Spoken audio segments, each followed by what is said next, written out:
waa gars yi ñu may leen ngeen connecté wu partagé leen au maximum ku dugg rek nga partagé je pense que umpu leen temps yi ne page Facebook Sénégal yi yëpp adduna bi sax mën naa ne Macky Sall ak ñi mu indi israélien mi yemuñu ci saaga ndey nit ñi ak duul ak sos waaye dañuy attaqué aussi page donc partagé leen au maximum voilà partagé leen au maximum voilà démb laa fi ñëw benn patriote bu baax moo ñu dalal dinaa leen won après ma pare déjà ma continuer live bi lii du but bi dama leen di won rek patriote moo ñu dalal encore une fois te du même patriote bi toujours patriote bu différent beneen patriote bu nekk fii ci Washington moo ñu dalal ci hôtel bi bu waaye fii laa fanaan donc salle de bain bi je pense que vous avez tout vu vraiment pour won leen rek nekk patriote yi moom patriote la rek donc dama leen di won rek voilà fii la ñu indi et ça me coûte rien c'est gratuit jox la nga añ nga reer nga ndekki donc lii dama koy wane rek après bu ma paree li ma tax a kii ma def loolu voilà donc lii yéen a ngi koy gisal seen bopp voilà lii moom patriote la pour vous dire que patriotisme neex na suñu différence ak sàcc yi mooy ñoom ñu ngi sàcc alalu Sénégal bi di ko njariñoo ñun am na ay sénégalais yu baax yoo xam ne reconnaître nañu suñu liggéey remercier nañu ci li ñuy def te ñu ngi ñuy teral te suñu dërëm demu ci voilà te du lii rek beneen patriote bale aussi sama njaboot bi ñu ñëwee barki démb fexe na lépp lu mu man daf leen jël en charge wax naa ba sonn xuloo ak moom ba sonn mu ne jamais mu dem yóbbu leen ci hôtel bu mel nii aussi donc loolu aussi lu ñuy rafetlu la parce que nee nañu lu baax moom nit ku dul gërëm nit du gërëm yàlla donc pour des raisons de sécurité du ñu tudd nit ñi nag waaye ñu ngi remercier patriotes yi bu baax a baax surtout suñu kilifa gii aussi muy patriote bu baax pour vous dire seulement les genres de personnes qui sont derrière Ousmane Sonko voilà Ousmane Sonko ñi nekk ci ginnaawam c'est des personnes dignes duñu sàcc duñu fen wax naa leen ko nee naa leen bu dee alal bu lew ñun ñoo ko ëppale Macky Sall lii patriote la du frais gouvernement du ay nit yu cotiser jox ma du xaalisu kenn benn doomu aadama patriote moo nekk patron hôtel bii ma leen won nii yëpp patriote mooy patron bi benn nit la mooy patron hôtel bii te du man rek je vous dis newuma rek Tunkara ñëwal daf ma nekk ñaata nit nga àndal je prends tout en charge du añ du reer du ndekki yàlla bu ma yàlla bàyyi ma fen dama dem ci ndekkikaay bi léegi mu ne ma jëlal loo bëgg voilà voici toujours damay am sama yogurt naan sama jus jël sama café ba pare jël benn croissant wala dara loolu mooy sama ndekki chaque jour loolu dalay may énergie pour nga mën a tàmbali sa journée waaye waxtaan bi tey li tax mu am solo man am naa chance def lii waaye am na benn doomu aadama sénégalais comme man koo xam ne daanaka moo ma gën a jub gën maa baax loolu du débat Ousmane Sonko moo ma gën a jub gën maa baax téeméeri junni yoon voilà bëgguma sax dépasser limite yi sinon j'allais dépasser les bornes moo ma gën a baax képp ku ma xam man Ousmane Sonko moo la gën a baax képp koo xam ne man xam naa la ma fréquenté la comme ni ma dégloo Ousmane Sonko ma xam la comme ni ma xamee Ousmane Sonko moo la gën a baax gën la jub waaw donc loolu mooy lu àdduna bi yëpp war a xam te damay remercier d'abord patriote Washington yi à leur totalité lii dama tudd benn nit rek mais patriotes yi ñoom ñëpp ñoo ma bëgg également suñu ay maman suñu ay doom suñu ay sœur damay ñëw mais démb da ngay defee ne man dama tabax ay étage ay immeuble Sénégal da ngay defee ne man maay président Sénégal ndax cër biñ ma jox ak respect biñ ma jox te man gisuma lu ma fi def loo xam ne mérité naa boobu respect ak boobu cër ci sénégalais yi ndax je ne fais que mon devoir citoyen voilà je ne fais que mon devoir citoyen man li may def nii mooy lu benn président bu fameux waxoon Amérique John F Kennedy dama koy fàttali ci White House boobu ñu demoon démb mu ne bul laaj lan la sa réew mën a defal mais laajal lan nga mën a defal sa réew ñun déjà problème bi ñu njëkk am dañu am complexe d'infériorité ak complexe de supériorité parce que nit ku ñuul yaakaar na saa bu gisee tubaab rek tubaab boobu moo nekk ci kawam quoi donc ba tubaab boobu bu doon dugg sa néegu yaay di ko fuuyee sax da ngay ne ah tubaab ba dugg na sama néegu yaay et c'est pas le cas warul demee noonu ñu am aussi complexe d'infériorité maanaam gëmuñu suñu bopp man de mën naa leen ne su ma nekkoon à 10 Sonko aujourd'hui m'a accompagné à 100 donc lépp loo leen gis ci man tey ci patriotisme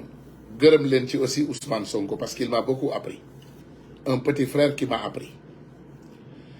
Ousmane Sonko tey ci histoire du Sénégal engravé wu na ci suñu ay xol ba pare loolu mooy doole l'effet Sonko je pense que les gens qui sont en train de manipuler Ousmane Sonko aujourd'hui ñu jàpp ko bëgg a jël bakkanam sax amaana ils n'ont pas compris l'effet Sonko parce que suñu comprendroon l'effet Sonko duñu def Sonko dara dañ koy bàyyi mu ñibbi këram parce que loo def Sonko tey da ngay gën a dooleel projet bi da ngay gën a déterminer loo Sénégalais yi démb maa ngi koy wax ci White House bi ma ne leen peut-être Macky Sall dafa bëgg a créer guerre civile Sénégal pour s'en bénéficier et il n'a pas compris que cette fois-ci day doon lu différent parce que moom la ñuy njëkk a rey ci guerre civile boobu moom ak njabootam après nag Sénégal tàkk ba faw te dootul amati jàmm parce que dinaa leen wax li may Sénégal jàmm bokk na ci Ousmane Sonko xam nga ñoom toujours dañu doon ne Ousmane Sonko lu tax du wax ak MFDC lu tax du wax ak waa Casamance lu tax du wax ak lii du wax ak lële mais xam nga li ñuy ne doomu aadama day wax sans pour mu wax maanaam ñu ne wax bu mat dof yee ko moom Sonko yàgg naa wax àdduna bi yépp ne nañu ànd liggéey suñu ay réew reyante bi du solution c'est pas la solution posons les armes et faisons face aux réalités de nos pays xam nga loolu kan la arrangé wul France dama bëgg ngeen dem jënd yéen ñëpp patriotes yi allez acheter encore à nouveau le livre pétrole et gaz dem leen ngeen jëndi ko pétrole et gaz parce que gis nga Sonko comme tous les grands hommes avant lui damay wax lii et je pèse bien mes mots dañu bàyyi lu tudd legacy maanaam dañuy bàyyi loo xam ne seen sëtaat bu ñu ñëwee dañ ko fi fekk am na ay kilifa diine yu jaar Sénégal engravé wu dans l'histoire comme c'est pas possible comme extraordinaire ci diine ji nag ci diine ji mais Sonko tey man laay wax de man Ousmane Tounkara man et ça n'engage que moi kilifa diine kilifa aada maanaam ay naa ne du ma ne prophète mais naa ne lépp loo xam ne mi ngi ci àdduna bi li ci biiram li ma jàngat ci Sonko jàngatuma ko ci kenn ce que j'ai appris de cet homme loo xam ne mën naa développer suñu réew yi njariñ Afrique yépp njariñ àdduna bi yépp Sonko li ma xam ci moom li ma jàngat ci moom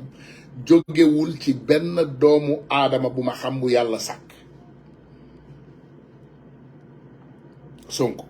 li ma jàngat ci moom ginnaaw yàlla ak yonentam Muhammad sallallahu alayhi wa sallam li ma jàngat ci président Ousmane Sonko man Ousmane Tounkara li ñuy ne high IQ peut-être ñu bari ci yéen xamu leen ko mooy ñu mesurer sa intelligence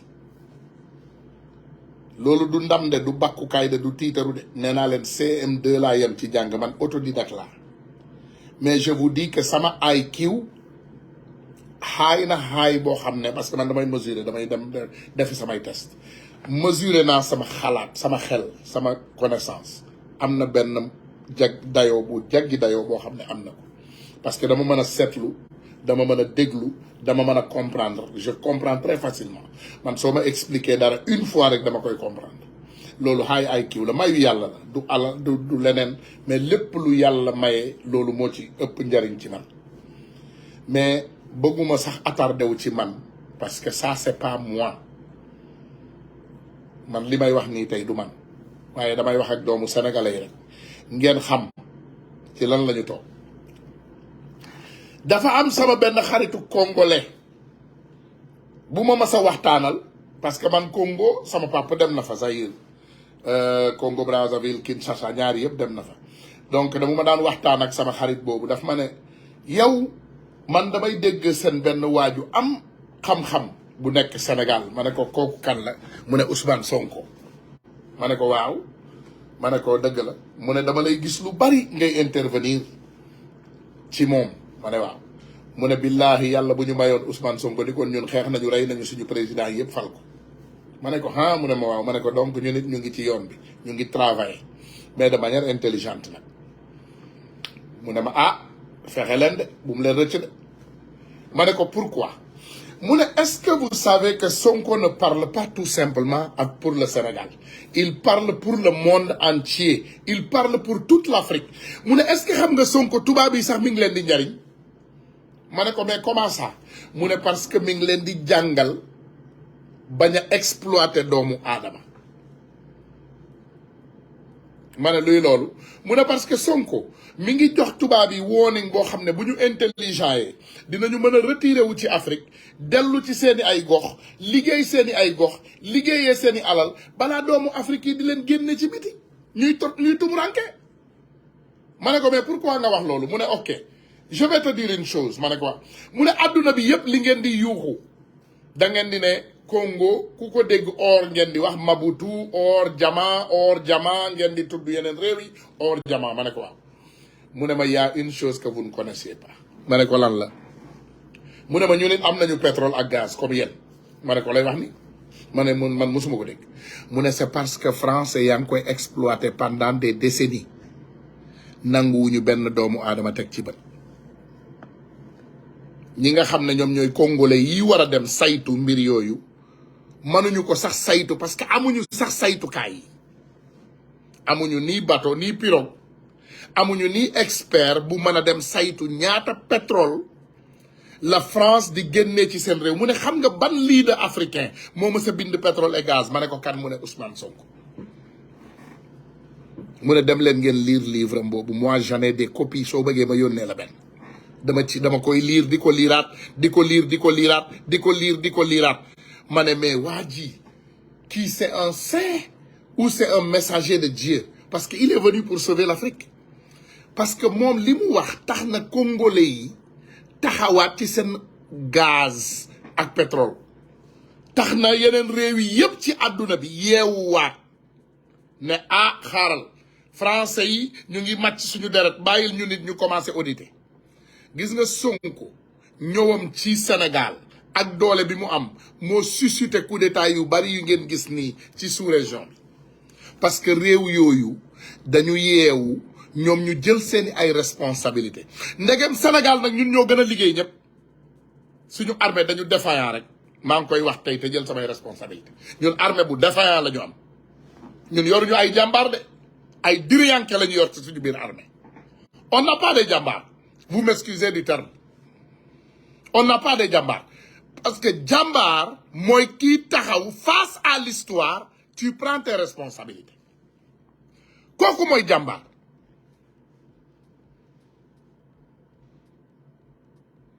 kooku mooy jàmbaar de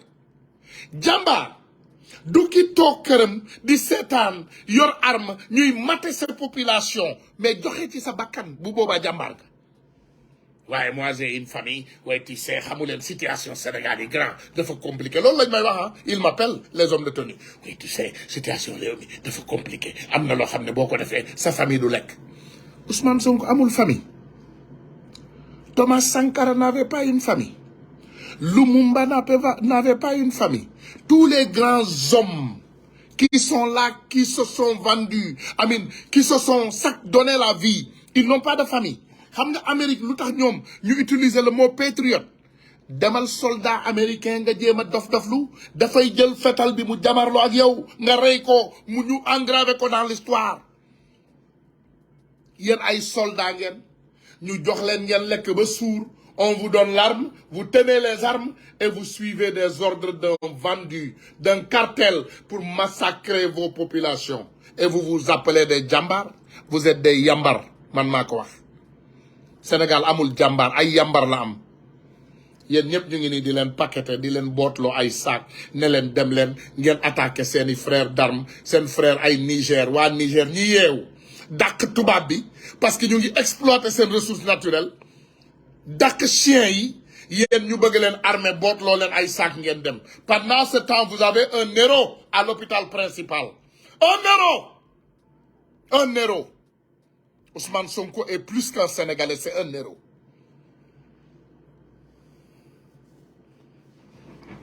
man bokkuma ci ñiy toog di jooy waaw Sonko bu dee day dem àjjana. xam nga lan moo xew? il a fait sa part de responsabilité pour sa population. Sonko def na paaram. c'est nous les défaillants. ñun ñooy défaillants yi. Sonko a fait sa part de responsabilité. Et bravo à Ngagne Demba Touré. Parce que au moins il est assez intelligent pour xam ne kenn mënul toog jàkkaarloo ak ay délinquants ñu jël arme contre yow, justice manipulée, ñu jël sa bakkan. Bravo à Ngagne Demba Touré. Il a quitté ce pays. Et il va aller continuer à servir son pays à partir de l'étranger. Comme man. bis bu ne ñu wala waaw ñëwal Sénégal. On est en face un gouvernement de cartel qui a pris notre population en otage, prendre nos institutions en otage et les utilise contre nous. te ñun ñoo ko joxoon. mi ngi mel ni nga dénk nit sa compte bancaire mu tabax ci kër takk ci jabar, parce que loolu moo xew Sénégal. da ngay jox sa nijaay sa xaalis, nijaay dencal ma lii maa ngi Europe su ma ñëwee, sa nijaay jël ko tabax ci kër takk ci ñaareel dugal ci biir boo ñëwee jarbaat waaw la nga ma bàyyee woon de vraiment kër gi dafa amoon jafe-jafe waaw daal di ko ci jël dugal ko ci. c'est ce qui nous arrive aujourd'hui au Sénégal. ce qui se passe au quotidien moom moo nekk di xew au haut niveau.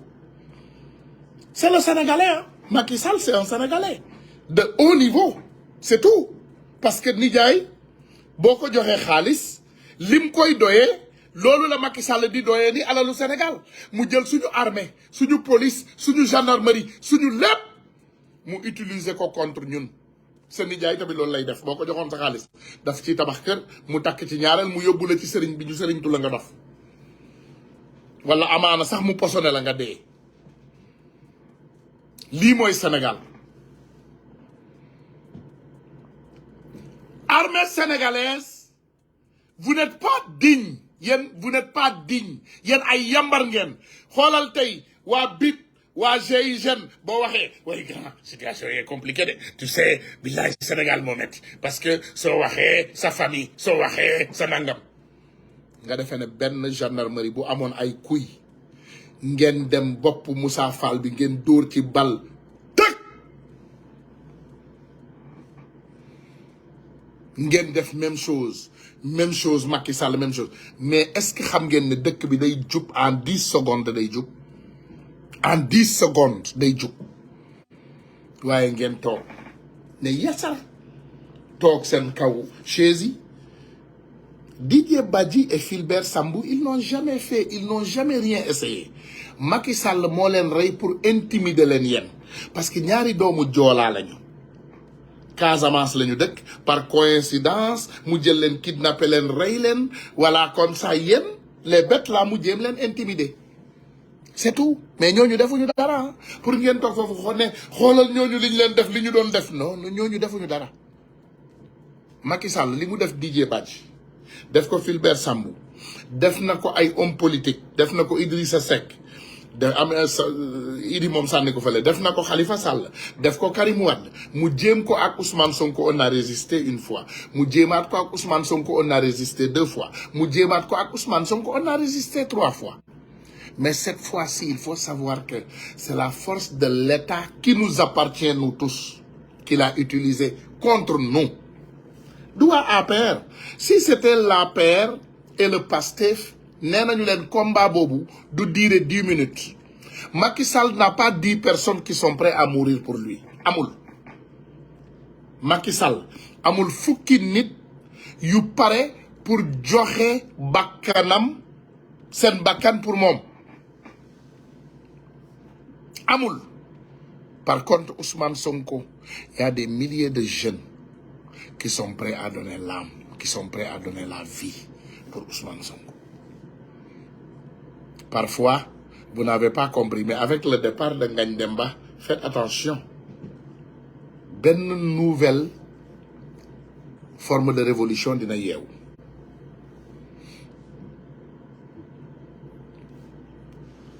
Loolu mooy dëgg.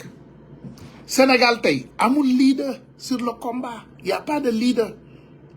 Amul leader. Yomb na nga ne xale yi nañu génn lu ñuy génn nu ñuy génne kan moo leen di wax ak fu mu leen wax ak ban heure. On va se lever. Ci fan yi di ñëw di ngeen gis catastrophe. Man maa leen ko promettre. Vous allez voir des tonnerres. Vous allez voir le ciel tourner en orange. Man maa leen garantir loolu ci fan yi di ñëw. On se prépare très bien. Et cette fois-ci du yomb de waaye ma ñëwaat ci li ma leen doon wax ci Congo balaa muy sori. Congo dafa am pétrole am gaz.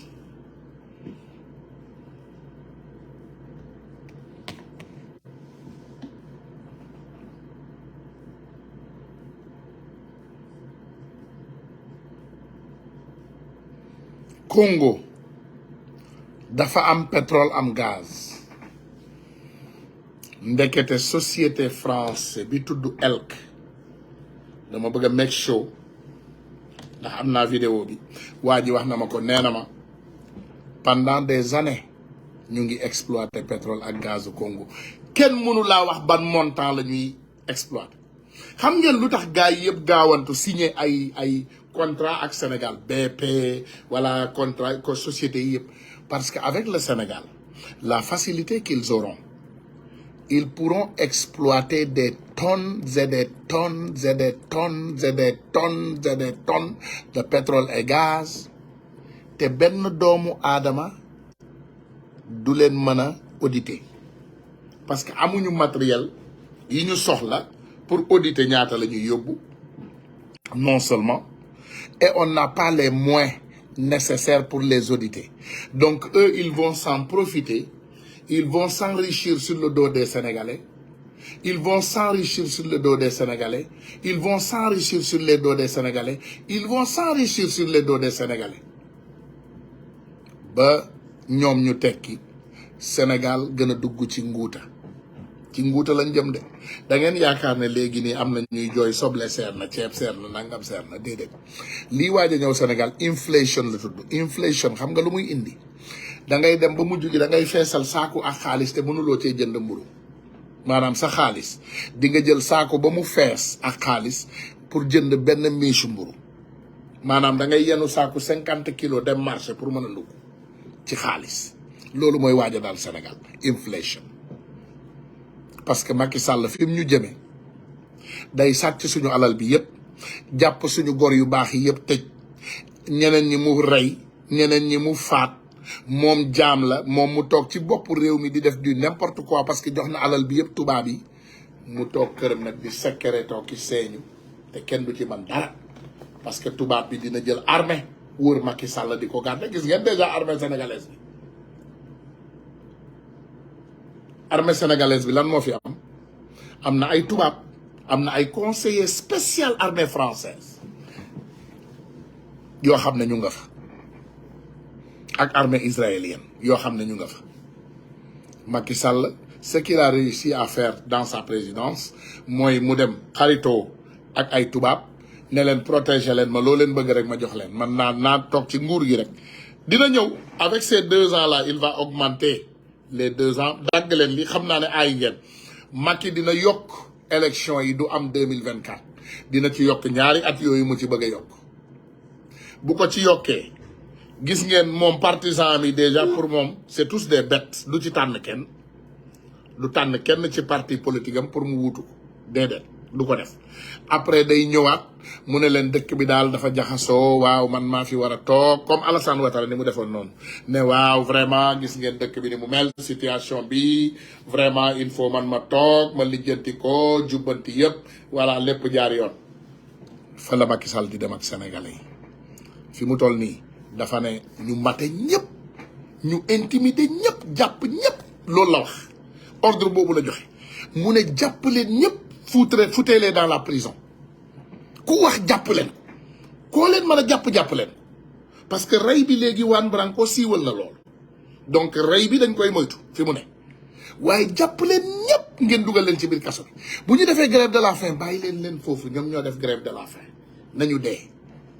c'est ce qu'il a donné les ordres qu'il a donné mu ne nañu dee bu ñu lekkul nañu dee ils n'ont qu'à mourir mais yéen bu leen fetal de bàyyi leen ñu dee ci biir kaso bi bu ñu waxee rek ngeen ne ah gis ngeen waaw en tout cas nous on a fait ce qu'on pouvait voilà c'est ça lii la Macky joxe comme ordre day yokk 2 ans élection yi du ko am 2024 ba pare nee na day toogaat ci réew mi bu manipuler nit ñi ba 2 ans yooyu mu ne Sénégalais dafa gaaw a fàtte bu ñu leen tàmmalee loolu après vous savez bu ma demee ba ci biir gars yi voilà dama leen di rek voilà vous voyez hein le pays n'est pas stable donc il faut ma toog ma régler problème yi vous voyez hein le pays hein parce que booba day fekk moom nee na jàpp na ñëpp tëj ñëpp noppiloo ñëpp maté tout le monde c'est ce qu'il a dit c'est l'ordre qu'il a donné mu ne gars yi nag bu leen fàtte ne man lu ma ñàkk-ñàkk yéen a may gën a ñàkk poids parce que man vraiment man am naa toog waaye bitim réew man naa dem fu ma neex ci bitim réew ma toog yéen ay am problème c'est ce qu'il a dit à les hommes qui prennent les ordres chez lui lii mooy Sénégal ma ñëwaat toujours encore ci essence pétrole et gaz dem leen ngeen lire livre président Sonko bi pétrole et gaz ok dem leen ngeen lire ko soo leen ko liiree dina am loo xam ne di ngeen ko ci jàngat di ngeen jàngat ne ndeke doomu aadama bii di Sonko lii moo tax tubaab bi noonoo ak moom daf ñu yee wax ñu loo xam ne moom moo nekk ci suñu suuf si après mu bind livre solution wax ñu noo xam ne noonu la ñuy def ba njariñoo ñun suñu alal bi xam nga pétrole et gaz bi dama leen di dégluloo kii nga xam ne moom mooy congolais bi def vidéo bi ma dégluloo leen ngeen déglu voilà allez-y. Selon lui, le Congo ne savait même pas combien de pétrole était extrait de son sous-sol. Nous ne savions rien de ce qui se passe et nous n'avons même pas la quantité du pétrole qui sortait de notre pays. Nous ne la connaissions pas. Vous voulez dire que les autorités congolaises ne la connaissaient pas. Ne connaissaient pas la quantité de pétrole extraite de leur sol? Par quel moyen? Pour le savoir, il aurait fallu que les Congolais puissent se rendre ici, sur cette bouée qu'on devine plus qu'on ne la voit. Loin des regards, c'est là que les pétroliers viennent charger le pétrole. Seulement voilà, les navires sont elfes, les employés sont elfes, les chiffres sont donnés par elfes, et les autorités du Congo assurent qu'elles n'ont pas les moyens d'aller vérifier. Gilbert Songuissa a dirigé pendant plusieurs années les services de contrôle pour le ministère des Pétroles. Selon lui, c'était mission impossible, ou presque. Pour aller contrôler, naturellement, il faut faire appel aux moyens des compagnies pétrolières. C'est-à-dire que vous-même, est-ce que vous aviez vos propres bateaux, vos propres hélicoptères pour pouvoir aller sur les plateformes? Non, pas du tout. Vous aviez combien de bateaux? Je vous ai dit pas du tout, donc 0 bateau. Même pas une pirogue. Au large de ces plages, des quantités de pétrole importantes auraient ainsi été acheminées sans que les officiels congolais n'en soient mis au courant. Parfois même, des navires entiers. Voilà li waa ji wax moom laa leen di tekkil ci wolof parce que ci français la ko wax am nga na dinaa ko tekki ci wolof ba pare en anglais peut-être en alpulaar waa ji dafa ne mu ne Congo dafa am pétrole ak gaz compagnie bii di Elf di société française ñoom dañuy jékki-jékki rek ci seen biir dëkk de ci pays bu souverain gis fele gaalu bateau français Elf muy jël pétrole ay bateau di duy di dem rek xam nga naka la ñuy lan moo leen di dal nee nañu bateau bi lu mu leen wax rek loolu la ñuy bind bateau bi bu leen neexee mu ne 5 litres laa jël bu leen neexee mu ne 500 000 litres laa jël ñoom li leen bateau bi wax rek la ñu xam ñu ne ndax amu leen benn moyen pour contrôler ñaata pétrole mooy génn foofu ñu ne amuñu ko kooku ne ko ñaata bateau ngeen am mu ne nee naa la amuñu moyen kay amuñu benn bateau amuñu sax gaal pirogue pour contrôler li France di jël ci suñu réew donc France moom day indi rek ay bateau jël pétrole Congo bi yëpp yóbbu Congo xamul dara ci ñaata pétrole la France di yóbbu Congo xamul ñaata pétrole la France di génnee ci suuf si Congo daal day jékki-jékki rek gis bateau ñu dem xam ngeen Macky Sall lan la créé ci loolu géeju ndaayaan parce que Sénégal problème bi amoon mooy lépp luy xew il faut mu jaar port de Dakar ndax fa la bateau yu mag yi daan costé léegi xale yi internet am na xale yi commencé filmer di wane loolu Macky Sall waxante ak français yi ak américains yeeg yeneen réew yi mu bëgg a tappale yépp ñu dem tabax port ndaayaan fële ci àll ba ndaayaan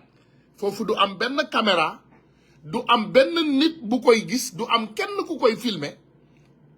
ndax foofu suñu xarit Clédor Sène ma daan filmer sax bateau yi ci sori du mën a yegg ndaayaan moom di fa filmer ndax ndaayaan ku fa dem bu la yàlla dimbaliwul ci yoon ba foofu ñu faat la doo yegg si Dakar Macky Sall foofu la yóbbu tubaab yi mu ne leen Sénégal moo ëpp Congo géej Congo bariwul géej pour ñi xamul ñaari Congo moo am Kinshasa ak Brazzaville Pointe-Noire ak beneen port bi fàtte naa ko mais bariwul géej gu tuuti la am mais Sénégal géej a ko wër Macky Sall ne tubaab yi léegi xaaral ma dem yóbbu leen fële ndaayaan ma defal leen fa port boo xam ne c'est exclusif yéen a fay ñëw yéen ay jël pétrole bi jël gaz bi te kenn du xam ñaata ngeen jël yéen daal fexe leen sama poche 10 ma nekk ci jàmm sama njaboot nekk ci jàmm ngeen protéger ma donc ñooñu buñ fa jëloon 5000 milliards mën nañu jox Macky Sall 500 milliards xaalis bu bari la ñoom ñu yóbbu 4500 milliards yi peuple sénégalais bi des ci xiif léegi loolu ma tekki ko ci pulaar on gandi ko wiiɗo ɓe mbi ko Congo jaka Congo no mari toon gaz et pétrole Congo no mari gaz et pétrole jaa ko ɓe mbiyatno Congo kanŋe ɓe mbiya Congo jama jaka Congo no mari gaz et pétrole joni o ko wiiɗo e français o wi jaka franciɓe ɓe compagnie mbiyeteɗo elf ko société français yahat e Congo e maayo Congo ngo no woɗɗi o ɓe jaha toon ɓe ƴetta pétrole o ɓe ƴetta gaz o ɓe ƴetta koɓe faala ko fof Congo ala moyen no waɗirta contrôlé pour anda ko jeluɓe ƴetti ɗon e gaz e pétrole joni noon si ɗum woni lamdotoɗo o mbimo est ce que onon oɗon mbawi wadde contrôlé o wi min mi wawa wadde contrôlé par ce que min ngala hay pirogue min mbawa wadde contrôlé ko tubako o mbi tan ko ɗum tan min jokkata tubako o ara ƴetta ko faala ko nawa walla hoore mum menen meɗen ɗo maaya ɓiɓɓe amen no maaya hay fus men ngala donc tubako o mbaɗa fof ko wawi ƴetta pétrole o e gaz o nawa France ja Congo no mari gaz et pétrole ko on livre ɗon Ousmane Sonko ko winduno ko ɗum waɗi ɓe wi yimɓe ɓaleɓe kewɓe pini gandi donc si jamanuji amen no mari pétrole et gaz ko ɗum ɗo woni solution o on jahat soɗon livre pétrole et gaz après si on janggi on jiyat kadi livre solution ja ko ɗum waɗi Macky Sall e français ɓe no paala mbarde Ousmane Sonko par ce que Ousmane Sonko no pindini aduna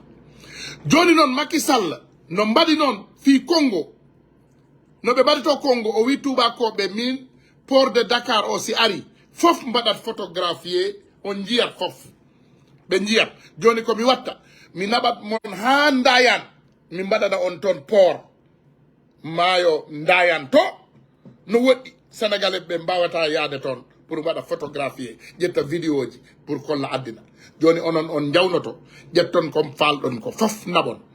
mais Macky Sall no andi si Ousmane Sonko ari e jamanu o he hande inshallah dum wawata wonde tubakoɓe no gandi ɗum ko ɗum waɗi France deƴƴi e nangugol Ousmane Sonko France no faala ko Macky Sall yo war Ousmane Sonko pour hay goto andata ko honɗum waɗi Ousmane Sonko maayi tout simplement parce que Ousmane Sonko no pindina yimɓe et puis France kadi andi si Ousmane Sonko ari e laamu he koɓe paala mbaɗɗe e ndayan naɓa pétrole et gaz Sénégal o fof France ɗum wawata wonde ko ɗum tan waɗi Macky Sall hande no prépare kañum e France pour waɗa ɓiɗɗo sénégalais pour tan ko yoɓe wawi gujjude ko woni e Sénégal heɓe yaha ɓe naforo ɗum e rewɓe e saare tubakoɓe paɗe tan seeɗa on jiyat Sénégal no naata e ko mbiyete inflation bani adama jogoto kalis ha saku heewa wawata sodude hay mburwal yahe ndaare Zimbabwe yahe ndaare Zimbabwe on comprendrat ko ɓe mbiyata kon Sénégal no e probléme maren conin ko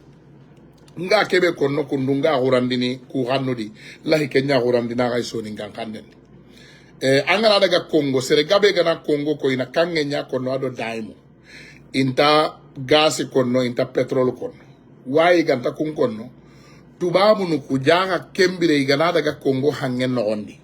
igana gaz ke do petrol ke contrôle ne igana hayni Congo le munul lanta tuno iga gaz impakke be bagandino ado iga petrol impakke be bagandino parce que bagasi bega ken contrôle dabar ni anta tubabu kema anta hatambin no kuma so tubabu ke di bato koro nyallini ta ina daga hangen no onga ina bagasi ke suutu karsine ke do petrol ke do e ganawtu ina mulindangi ina daga igana daga kembire iku igana hibe ko tubabu igana hibe ko tambino ko takunda kenya sa awa contrôleur ke di turndi ati hatambino ko keta kakungo kana ken contrôle ne kam atolanta contrôle ne oda ko nanangan ati ma hure wa ga ati hari hure hede hure ke ni hodin kanyede ka hari piro gontoma ko anga hangin karnati hoye kebe antima iti kende akunda ken tunu kam mo ito ranta tunu igana ho dabarta ona Allah ragana onati alhamdulillahi rabbil alamin oranta ho tunati kuntu babunu igari Senegal ido Macky Sall ga gollini Macky Sall tidangani ido karsine ke do petrol ke igana bagandi do Dakar poro hore ke hada mare mun na filme ne ina picco ngutu ko ngesi hakeketa ina ga ikatte ganna bagandi atakanda la hona gerin kita ngada gana debi late yo goy gunne ke da to ngani ndayan nadaga hoye poron dabara gara ngani no ngani ho ga bakka Senegal tina bure kara wa bagandi ndo ndayani kana bugu jamane ke no nga serenta tunu serenta wana kiani Ousmane Sonko ragandi menga parce que ikunga da kem golle jopandayan Ousmane Sonko ganari jamane ke imenga anta dungene nambaran da bari jamane ke ho ga dai dabar ne akure ne tubabu no ku na bure nyambodo keta kun tubabu no haga kuru ida Macky Sall wara keta iwa munda Ousmane Sonko hari gana kari Ankara ka imaga tugoni here suga de amaga kije jamane ke imme kiani problème be ga Sénégal ling kabe no garangun tengane kada ga livre ke robo kada ga robo to onni pétrole et gaz au Sénégal kamda livre ke robo pétrole et gaz kawa famunu ho dambe gadi Ousmane Sonko ga konno pétrole ngado gaz parce que kuni kite honu ay igararo jamane sudi angana isere telengon to ngano kara wanyana ko Dubai ka angana nya sere nyengen to ngano ngane ka wanyana fukaru ngama duna gillen kiani gamunda Ousmane Sonko ina here sunya Ankara ikitendi ka amma birede aga jamane ke wutu parce que aga jamane ke wutu France wa perdre wujune milliard sinen France na kamo karagi milliards ya wutu de France de francs français ko euro 500 milliards d'euros ana Kenya wutu Afrique sines kaima petrol ke do gaz ke ka huke ngado na buru ku beno igi wutu Afrique angana kunchu ka hume France ga ibe wutu Afrique a wujune milliards bak ngamunda kana ka hakkelen don kende inshallah rabbi maren joniko kana hernya ke video ndangi hada mare meke sunatu dalile be gani gado sonko batenga parce que ada afrique wulliya do wulliya o ganyaran to be da do girndi kenya voilà so my brothers and sisters, I'll try to make it as simple as possible. There is a video circulating in the internet. We are going to try everything we can. Those are my brothers who can translate it for us. We're going to translate it in English so that most of you can understand. We have a gentleman by the name of Ousmane Sonko in Senegal. I'm sure by now all of you know whom he is. And he wrote a book that's called Petrol et Gaz. Petrol et Gaz. That book he wrote, that's called Petrol et Gaz, gave us the significant amount of petroleum and gas that we have, like oil that we have in our African continent, specifically in Senegal. So there is a video out about Congo. Anybody who hears the Congo, you hear Mabutu and other stuff. So you are thinking more so of gold and diamond. But not knowing Congo is very rich in oil and gas as well. But the only problem is, it's exploited by a French company called ELF. So that company called ELF will go in the high seas in a sovereign country and take all the gas, all the petroleum, and all the oil it can. Nobody is able to audit the amount of petrol and gas they take in. Imagine, you go into a country, sovereign country, in the natural resources, you take as much as you want and nobody is able to audit you. One, they don't have the material needed to audit France. And two, the French will not even allow them to do it if they could. I'm sure this is very understood. So the French is in your country taking your oil and gas. The only thing they do when they done, they write you a letter and say, we took 500 gallons or 700 tons. And it's nothing you can do. And the President Ousmane Sonko, this young man in Senegal, when he came, he started giving people ideas about how to go about these things. So the French did everything they can, worked with the Senegalese president, to try to kill this man so that he doesn't continue to wake up Africa. Because he's a very smart man who came to our countries and waking us up from all these problems that we are dealing with. So what Macky Sall decided to do with the French, he created a new port for them in Senegal. Because when Ousmane Sonko came, he wake up Senegalese people. So now when everybody see the big ships in the port, they take videos and they take pictures and they put it in the internet. So the world knows that France is stealing from Senegal. So what did they do? They went and created a new port that's in Ndayan. Ndayan is far stretched, a little countryside in Senegal where nobody has access to be able to film and take pictures. Because I'm sure they will have the French army right at the entrance of the village. So this way nobody can have access to the new port. But this new port, the only thing it will do, its job, is to help France take all the natural resources from Senegal directly to France without zero audit. And they promise Macky Sall to stay in power and to be safeguarded. So this way they can continue to steal our natural resources and nobody can stop them. This is what's going on today. This is why the man Ousmane Sonko is in jail for doing nothing. Only in Senegal, a person can go to jail without committing any crimes. He's in jail today, committing zero crimes. And they did everything they can and arrested 1,200 political prisoners that were out in Senegal speaking out against Macky Sall. Most of them are activists. It's people who speak, who tell the truth, who goes around filming, who shows all the bad things that's going on in the country. They arrested them all, the whistleblowers. Everybody's in jail. And in case you're wondering, America have wiped his mouth and say nothing. France, of course, they're not going to say anything. But anything France gets, it gives part of it to a country like the United States. and other countries. They share our wealth. Meanwhile, they kill the African people. This is what's going on. In case you are wondering why there is so much movement in the internet and so much movement in Senegal these days. Thank you. Voilà. Donc gars, comme ni ma len ko don waxe legi, ngamira mbadi mandinkol alfana ya aljama ya moy len na même fo. Donc membe Senegal bi na lafta lon na me yatin na bi Macky Sall ya bulo la Ousmane Sonko kan lafta fala kaso kon. Mbe wole folaliye bi. Naltata sateto naltata jamano kono jamano mento mu Zaire Congo ntolbe ngalo nyami Congo yara Congo oro dronti je anin jamao petrolo fana bijele anin gazo bari menketa tubabo liye menke yara nitol tata wo jamano kono comme wo jamano contrôler la table mon ya lonko isa contrôler no ibe mentala ila jio kono ikata fo jio tema ini la bato baliera ye bagaso beke akono oilo ni gazo ya bato fandi tap ya samba wafata fingol fen te bulu ise o contrôler no mun isa ita contrôler no la sa son ko ye livre mun safe mun ko pétrole et gaz we Afrique bele kuning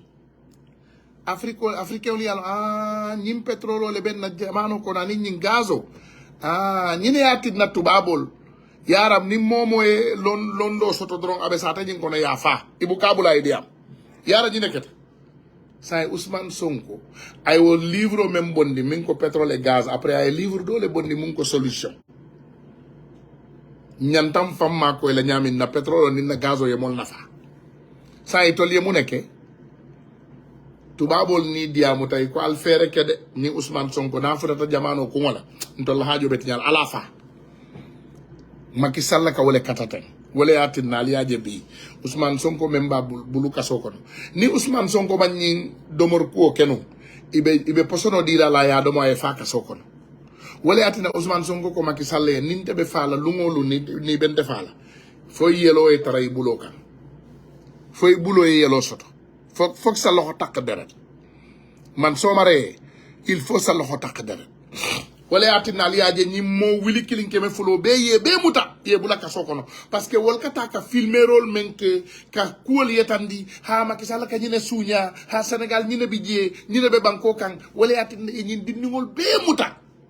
parce que diamulal ni hakkili mal lonne wala yatina wol be muta ye soron ka sokono bi bari men grave takatambi o be kan Macky Sall nin tubabol diamuta aka komi dindingol ñil isetano Dakar poro ika do ko ki jele be Dakar poro ko nay tol be nim fem keta je nit ñi bato bal na tay ka photographier le ya vidéo mbatu ngata poro kaliye sate do ko no jana wulo ko no sate monto mun dayan ni nga poro kaliye je fen dia taliye al sabe suñano je al sabe tano ka samba momo talon naliye menta because wo poro betar la fo wulo ko do jana ndaya yalo Senegal be jiwole baka akaro bela na yoke wotumo tubabol lafta fen na ya beta Senegal ko na ya samba ndolla Ousmane Sonko kendo ni me ya lon ko nanata no abe mol mako el na sa te changer isa fa wolem to nyati albe ni lonten al yalo muniyati nay ka Ousmane Sonko kelendi wala yati na sitalen tolbe nga wuli nga lon ko Ousmane Sonko kuntende bari Senegal la na fulo ko le wala gay li motax ma bëgg yëgal doomu sénégalais yi ne ñu ngi def erreur bu catastrophique toujours ñu nelaw loñu Ousmane Sonko jarul xex Ousmane Sonko jarul xex évidemment Ousmane Sonko jarul xex Ousmane Tounkara jarul xex Ablaye Sambou jarul xex Demba Sambou jarul xex waye xam nga lu jar xex Sénégal te Sénégal bobu ci la Ousmane Sonko bok te Sénégal bobu ci la ñu Ousmane Sonko yé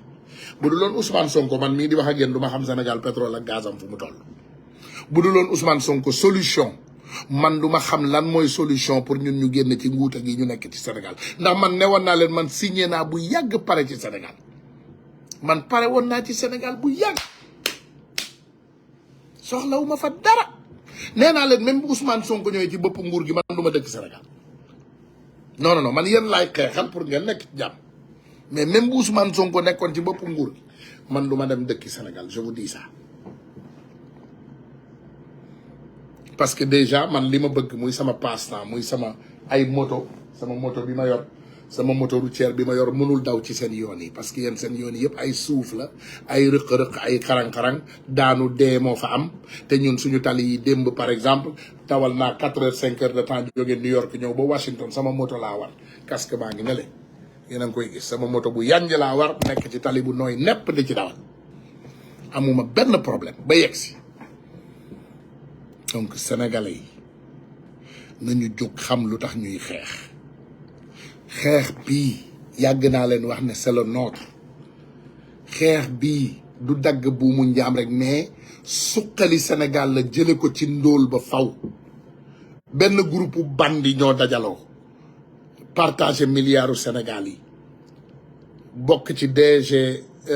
bokk ci général Moussa Fall bokk ci Macky Sall bokk ci Maïssa Sélé bokk ci Antoine Diome bokk ci Ismaïla Madior ñoom ñëpp bandi yi bokk ci procureur bokk ci kii boo limee délinquant Sénégal yi yëpp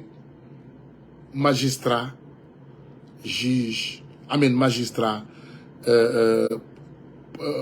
procureur ministre de l'intérieur ministre de la justice dama bëgg ma jàngal sénégalais yi dara rek ngeen wax ma ci àddina laa la wax àddina ndax yéen mas ngeen koo gis man loolu laa toog démb jàngat ubbi livre xoolaat ubbi xoolaat ba tombe ci benn vidéo Bara Gaye maire député maire Bara Gaye fàtte naa quartier ville bu mu nekk yëmbal je ne sais pas Bara Gaye daal xam ngeen ko mu PDS dama ko déglu assemblée nationale ma ne macha allah yaa xayti xanaa nit ñemee wax dëgg xam na luy dëgg mais seetlu leen dara ci Sénégal lii ci Ousmane Sonko rek la ma say xew dans l'histoire du Sénégal ñu jàpp nit ci information parce que juge bu la jàppee day ubbi information judiciaire yëmbal voilà yëmbal juge bu jàppee nit dañuy ubbi information judiciaire maanaam def ay enquête bu ñu defee enquête ba enquête bi tëj ñu jël ko jébbal ko chambre criminelle bu dee am na luñ la toppee bu dee amul luñ la toppee ñu def ko sans suite wala ak yeneen yi ñuy def ñu setal la nga dem Bara Gaye dafa ne dama koy wax nag mu leeram ni mu ko waxee dafa leer donc du ma jël crédit bi mu ne mais yéen man Bara Gaye jàpp ngeen ma ubbil ma information 6 mois gisu leen dara ngeen bàyyi ma dem jàpp Karim Wade ubbil ko information ngeen ne gis ngeen dara atte ko tëj ko après d'accord li ci topp ñun ñëpp gis nañ ko dissoudre leen PDS de waaye da ngeen génnee xaw ma benn kii jël ko def ko kii électorat maanaam radier ko des listes électorales ngeen def même chose ak Khalifa Sall mais léegi Ousmane Sonko mi nga xam ne jàpp ngeen ubbi information gisagu leen dara atteegu leen defu leen dara ngeen ne dissoudre nañu parti politique yéen même nit ñi ngeen ne voilà aussi génne nañ ko ci liste électorale yéen loo leen ragal Ousmane Sonko qu'est-ce que vous avez peur da ngeen ragal ne dafa yee adduna bi ba mu ëpp da ngeen ragal ne Ousmane Sonko yee na adduna bi yee boo xam ne bu demee élection ak yéen y aura pas débat loolu ngeen ragal yéen Ousmane Sonko salaamaaleykum maaleykum salaam jàpp ngeen d'accord jàpp ngeen te ji leen waaye déedéet jàpp nañu léegi non dissoudre nañu parti bi oh non radié nañ ko ci liste parce que ñoom li ñu ragal mooy jàpp nañu Ousmane Sonko nitu Ousmane Sonko bi important na importance boo xam ne nee nañu buñ ko jàppee rek loolu du tee ba léegi dooleem bi daf fiy nekk ndax xaritam yi bari nañu benn nit a koy jël rek ne ko kaay jiite sama parti te bu ko jiitee day nekk président ñu ne donc xam nga lu ñuy def donc léegi dañ koy radier ci liste électorale yi loolu tamit def ngeen ko ñu may leen n'est-ce pas léegi non ngeen ne dissoudre ngeen partem ngeen ne radier ngeen ko ci liste électorale yi léegi ba léegi nag ngeen di acharné wu ci bakkanu doomu jàmbur bi il est dans vos mains bu ma dégloo jabaram bu baax ce que j'ai compris parce que du ma dof nag junj doy na boroom xel am na foo xam ne du ma fa yegg mais nit ku nekk réanimation jabar ji nee na lal bi mu nekkoon ci beneen néeg bële bañ ko fa jëlee indi ko réanimation ba léegi ci lal boobu lañ ko fekk wax dafa laaj dégg-dégg réanimation lal yi dafay ànd ak matériel total bi lay sauver maanaam lal bi kit machine yépp yiñ ci branché pour teg la ko fii branché la ko fépp donc bu nekkee ci lal bële ce qui veut dire que ñoom même les soins médicaux yi nécessaire bu ñu yóbboo nit réanimation war la koo forcer nanguñu ko def donc ñoom jàpp nañ rek ne Ousmane Sonko moom il faut ñu jël bakkanam à tout prix Alassane Ouattara def na ko IBK def na ko Mali Alpha Condé moom defe naa réewul opposant mi bàyyi na leen sellu dala mi ngi dund ba léegi di wiri wiri mais naa fexe lépp lu ma man it ma def ko ak Ousmane Sonko léegi bu ñëwee ñu ne en tout cas ñun xamuñu de vraiment moom moo naanul moo lekkul donc lu ko dal moom la non du yombee noonu wax naa leen ko gis nga 100% bii di ngeen ko gis lu bari je suis 100% engagé je suis 100% patriote je suis 100% sénégalais et je vais continuer ce combat à 100%. je suis 100% prêt à tout dama bëgg ngeen xam ko duma dellu ginnaaw duma bàyyi te sénégalais yu mel ni man bari nañu xam leen loolu démb boo ñëwee Washington rek di nga xam loolu te Macky Sall ñu ngi lay xaar mois de septembre soreetu am na sama frère buy bind c'est Gambia oil rich country we know that the moment we see Macky Sall is the next president of the Gambia and the next president of Guinea-Bissau, we know that all those countries are rich in natural resources. So Gambians, you need to start watching Barrow, his relationship with Macky Sall. Macky Sall will take all the oil and gas in Gambia as well and sell it to the white man and benefit from it and benefit Barrow in it. And then the Gambian people are going to continue being poor and hungry. And that's the same thing they're going to try to do in Guinea-Bissau. In Mauritania, they cannot do that because those people have kicked them out already. Those people have already drawn the border. They let Macky Sall take his and they take theirs. Pour ngeen xam rek sama mbokku Gambien yi yéen tamit Macky Sall mi ngi ci yéen de ndax Gambie tamit dafa am oil am gaz Guinée-Bissau tamit am ko Macky Sall du Sénégal rek lay xeexal de xaritoom bi ak Barrow yépp da koy nax rek moo tax mu jële fi jàmme ndax jàmme du nangu loolu comme ça moom ak Barrow mu jël lépp lu mu man ci Gambie ànd ko ak Adama Barrow ànd ko ak Umaru Sissoco Embaló mu Guinée-Bissau moo tax mu xaritoo ak ñoom ndax ci frontière yooyu yëpp dafa am oil am gaz donc Macky Sall moom mooy président wu ñetti réew yooyu moom mooy président wu Guinée-Bissau di président wu Gambie moom moo fa teg Sissoco Embaló moom moo fa teg Barrow Sissoco Embaló DSP la doon demal élection Domingo Simio